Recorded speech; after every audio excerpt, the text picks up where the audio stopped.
రేపే శ్రీరామ నవమి అండి. అనగా 17 ఏప్రిల్ 2024 బుధవారము నాడు వచ్చింది.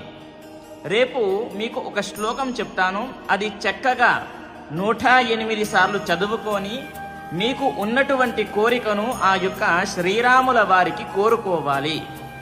చూడండి ఆ శ్లోకము ఏంటి అని అంటే, ఇప్పుడు స్క్రీన్ పైన కనిపిస్తుంది కదా. ఓం శ్రీరామ రామ రామేతి రమే రామే మనోరమే సహస్రనామ తత్తుల్యం రామనామ వరాననే అనేటటువంటి ఈ శ్లోకాన్ని 108 సార్లు చదువుకొని మీకు ఉన్నటువంటి కోరికలు తీర్చుకోండి. ఓకేనా? స్వామి వారిని మనస్ఫూర్తిగా వేడుకోండి. స్తోమతిని బట్టి కోరిక ఉండాలి. మీరు ఏది పడితే అది కోరుకోకూడదు. అది గుర్తుపెట్టుకోండి.